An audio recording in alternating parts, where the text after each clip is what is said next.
The test is in 4 parts, Part 1, Part 2, Part 3, and Part 4. Now look at Part 1. Part 1. You'll hear two university students planning a computer programming lesson. First, you have some time to look at questions 1 to 4.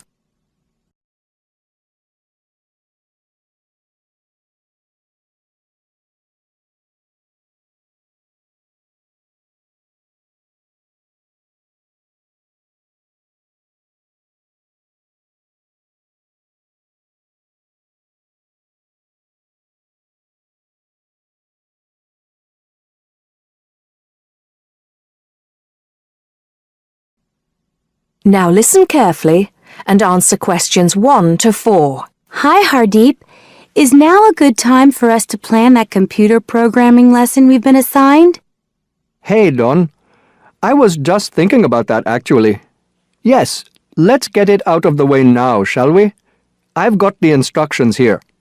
So, it says, design a 45-minute lesson for a class of 16 teenagers where they learn how to write a simple computer program in BASIC. Now, I know, of course, that BASIC is the computer language people used to use back in the 1980s when they wrote programs on microcomputers, but I'm not sure I feel very comfortable teaching anyone about it. Well, I did a bit of research yesterday and found out quite a few things, so I think we'll be okay. Great. So, what do you have in mind? Well, I think we should presume that none of the kids will know anything about BASIC. So why don't we start with a short multiple-choice quiz? It could focus on things like what BASIC is, what the letters stand for, when people used it, things like that. That sounds good. I guess it shouldn't take long. Just the first 5 minutes of the lesson, something like that. I don't think we should make the students do it on their own, though. That'd make it too much like a test. Shall we let them do it in twos so they can discuss their choices? Yes, good idea. Then we'll go through the answers with them as a whole group. Good. What next? Well, I've had an idea for the program they could write. I'll tell you about that in a minute. I think the key thing is, though, that before they actually sit at their computers, and I think we should presume that they're doing this lesson in a computer room, they make a flow chart of what they want the program to do.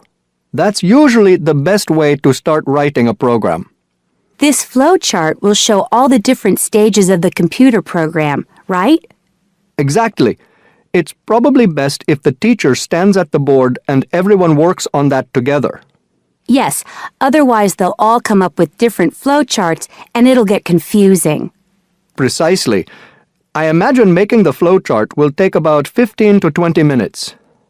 Then they use that to write their computer program. Well, actually, I think there's a stage before that. You see, the flow chart will be in English. They're going to need to be taught a few basic commands so they can write their computer program. Now I'm getting out of my depth. What kind of thing would that be? Well, for example, when you want text to appear on the screen, the command is print in capital letters, followed by the text you want to appear in double inverted commas. Oh yes, I think I've seen that before. Right. So they'll need to be taught 5 or 6 commands before they use them to write their program. Okay, so how shall we do that? With the teacher talking to the whole class again? Well, we could, but it might be more fun to make it more like a competition, where there are a few teams competing against each other. Each team has maybe 4 or 5 people in it, and they have to do some kind of matching task. You know, they match the command print with to make text appear on the screen, something like that. That sounds good. Teenagers love competing with each other. Exactly. And then, for the final part of the lesson, they use their flowchart and the commands they've learned to produce the program. Let's presume, shall we, that there are 8 computers in the room, so that's 2 students for each computer. That sounds reasonable. So, tell me more about your idea for the computer program they're going to write. Before you hear the rest of the conversation, you have some time to look at questions 5 to 10.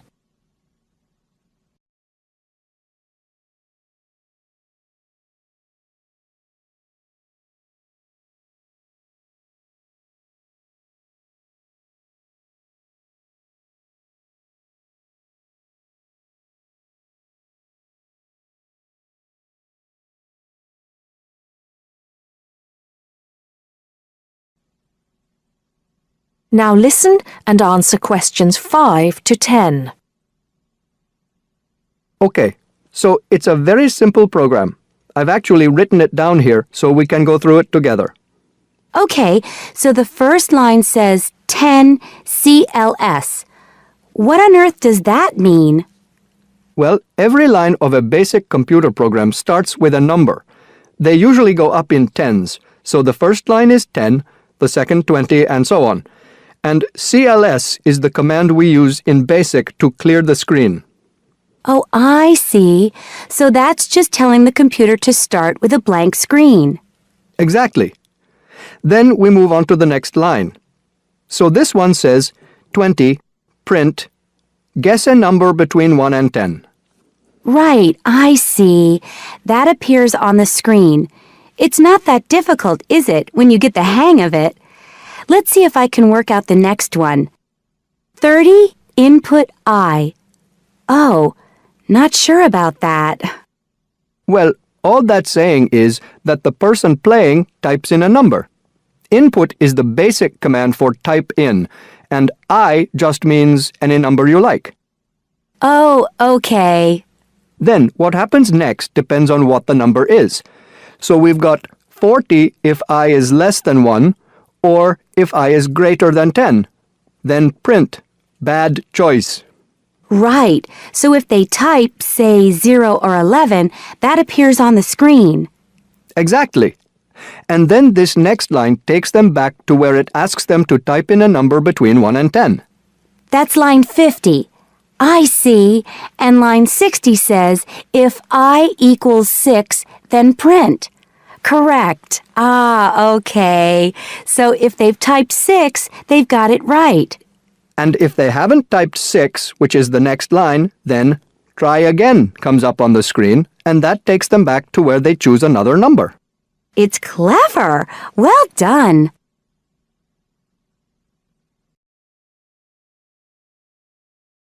That is the end of part 1. Now turns to part 2. Part 2. You will hear some students talking about an assignment. Listen carefully and answer questions 21 to 25. First, you have some time to look at questions 11 to 15.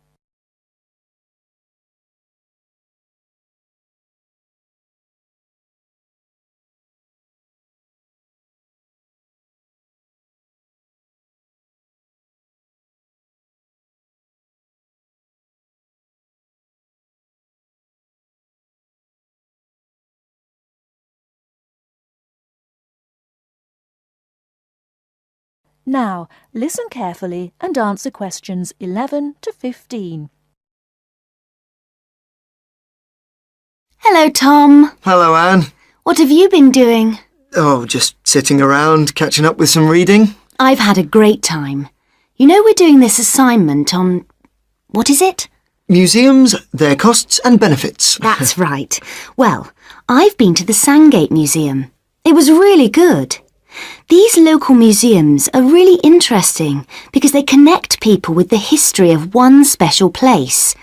We all know about kings and emperors and battles and wars, but local museums tell us about the everyday lives of ordinary people, and that's why they are so important. I'm not so sure about that. I think they are of interest, but they're so small that they can't give a true picture. They do their best. I don't really agree. They do give a true picture, but perhaps not a full picture. It's the truth, but not the whole truth. I think the smallness is the number one problem. Because they're small and local, they attract few visitors. That's why they have so little money. And because they have little money, they can't buy or maintain many really interesting exhibits. As a result, the shop is almost as big as the museum to try to raise money by selling souvenirs, postcards, sweets and so on. I think they find it difficult, but not impossible. And don't forget, they get a lot of their exhibits free from local people. There was this boat, for example, that was fantastic. Really? What was that? There was a massive fishing boat, a real one, about 100 years old, and you could walk on it and get the feeling of what fishing in those days was really like. Sounds quite good. But I've always found that these kinds of museums are a bit dingy.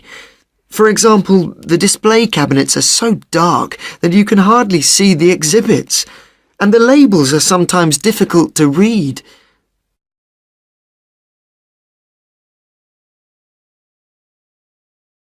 Before you hear the rest of the talk, you have some time to look at questions 16 to 20.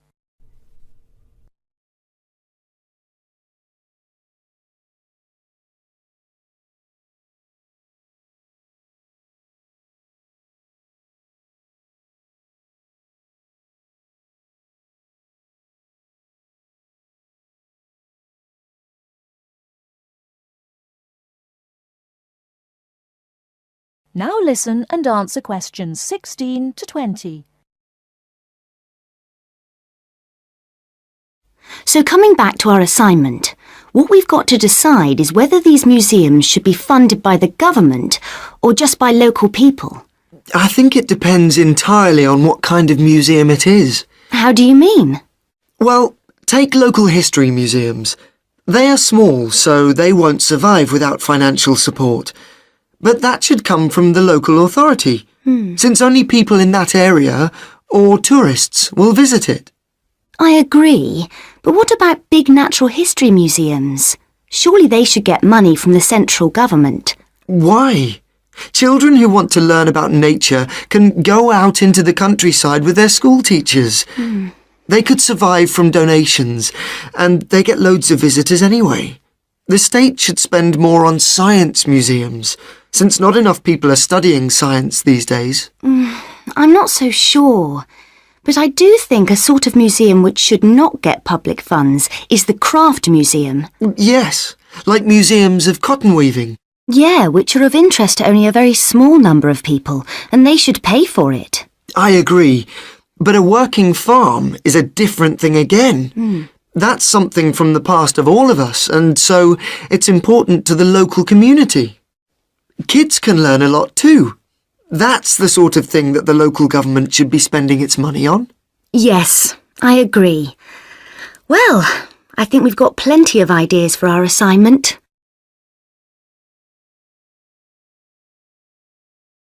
That is the end of part 2. Now turns to part 3. Part 3. You will hear an interview with a wildlife specialist called Alison Sharp talking about bears. In the first part of the discussion, they are talking about the history of the bear. First, look at questions 21 to 23.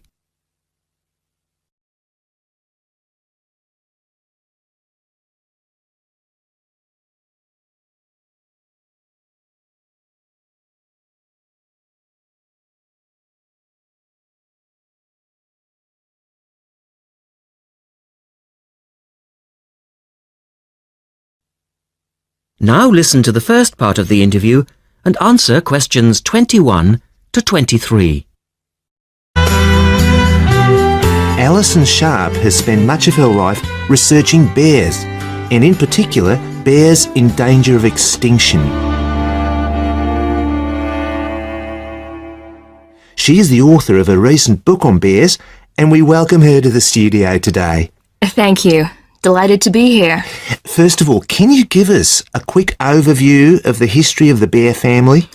Well, the bears we know today actually have as their ancestors bears which have been evolving for some 40 million years. We have fossils of the earliest true bear, And it's important to emphasize this because some creatures are called bears but are not. Such as koalas, for instance. Yes, exactly. Fossils of the true bear show a small dog-size animal with characteristics that show a blending of dog and bear traits. So the general belief is that dogs and bears were of the same family? Yes, that's the theory. And then we see the arrival of the early cave bear. We know from cave drawings that Neanderthal man used to worship this bear and at the same time fear it. Understandable, perhaps. Yes, but they need not have worried because the cave bear only ate plants. In fact, the cave bear survived 2 ice ages, but then became extinct. In the second part of the interview, Alison talks more about the situation of bears today. Look at questions 24 to 30.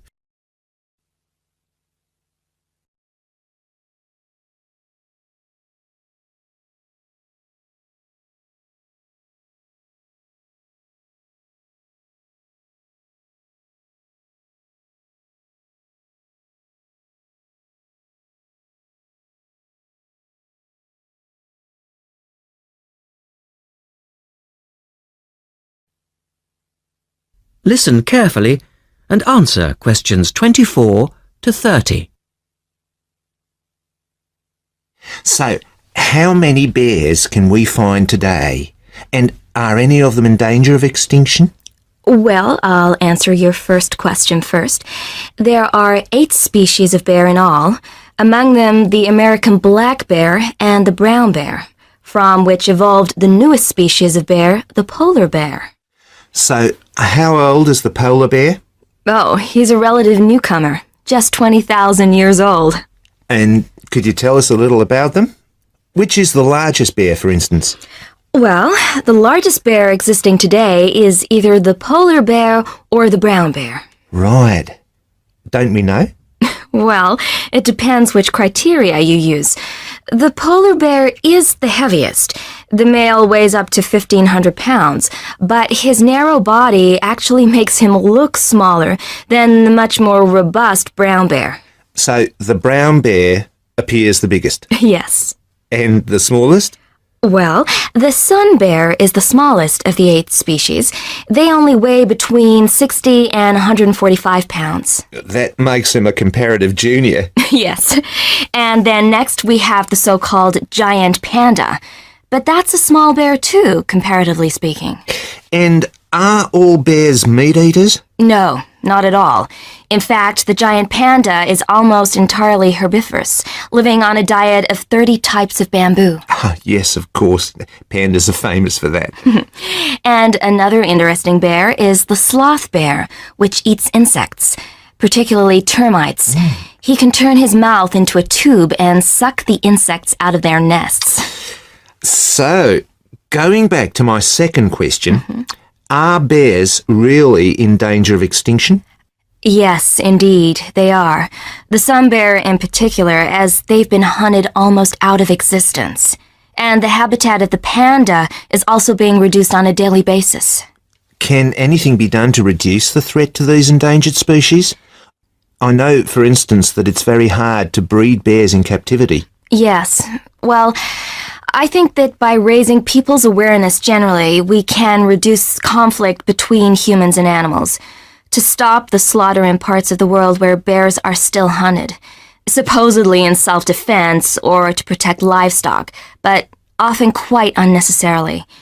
And we can also encourage governments to preserve the natural environment of the bear, rather than allow the areas where they live to be systematically destroyed in the name of progress. Yes, of course. And in addition to these global efforts, all profits from the sale of my book will go toward the United Nations Bear Protection Program. That's wonderful. And with the news coming up, thank you for your time, Alison, and best of luck with the book. Thank you very much.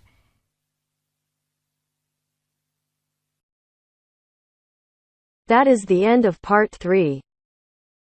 Now turns to part 4. Part 4. You'll hear an introduction about the tutorial courses of the physics school.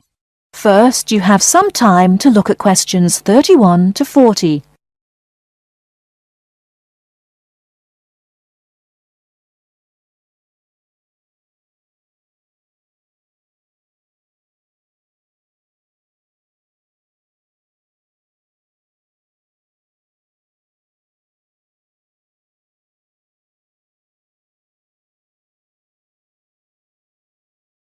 Now listen carefully and answer questions 31 to 40.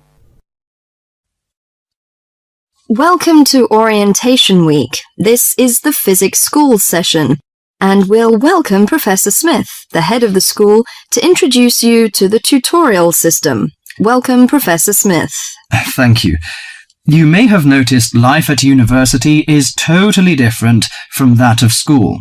For you, tutorials are an important part of the teaching program. Tutors are the primary contact between undergraduate students and the school. A tutor is the student's personal tutor as well as their academic tutor. Tutorials for physics undergraduates consist of 6 students who meet each week with their tutor for at least 50 minutes. For radiographer students, tutorials will normally consist of a group of about 10 students who will meet fortnightly with their tutor for a period of at least 50 minutes. In the first semester, the tutorials are during weeks 1 to 11. For semester 2, they are during weeks 14 to 24. Everybody involved is expected to be present and on time, and the tutor will also be available in week 12 and 25 to discuss problems that arise during revision, but attendance by students is optional. Now I'm going to introduce to you the stages and activities of the tutorials. The induction period is from week 1 to 3. I know that a significant minority of you experience culture shock during your first few months at university, and the important function of this stage is to identify students who are having difficulty integrating into the academic program. In particular, tutors should check your attendance of lectures, tutorials, laboratory sessions, and this sort of things. Tutors also help you tackle work in a systematic and effective manner. Stage 2 begins from the 4th week. Some tutorials of this period are to be devoted to discussion or going over the students' lecture notes, but approximately 50% of tutorial time is to be devoted to coursework. You should finish the weekly homework assignments of 2 hours duration with at least 50% involving written work. At least 8 homework assignments during the year should involve answering problems set on coursework. The written work collected by the tutor should be marked within a week of handing in, and generally the assignments should be graded. The 3rd stage starts from week 8 till the 10th. During this period, math and 4 core physics programs are included. The majority of tutorial time should be devoted to work which support the lecture programs and laboratory work. At least 60% of homework assignments should involve written work. The assignment may involve writing an account of or notes on a specified range of topics. The written work should also be marked and graded. Short oral presentations by students should be included. They are possibly on general physics topics or essays. The last week's personal development planning is a structured and supported process. The primary objective for PDP is to help you to become more independent and confident, self-directed learners and encourage a positive attitude to learning throughout life. It is undertaken by yourselves to reflect upon their own learning, performance and achievement, and to plan for their personal, educational and career development. Finally, if without evidence of good reason you miss more than 2 sessions during a semester, or if the tutor is not satisfied with your progress, the matter must be immediately referred to the program director, who will normally issue formal warning, verbal and written. This will inform you that your place at university is under threat of withdrawal if no improvement is made. That is the end of part 4. You now have half a minute to check your answers.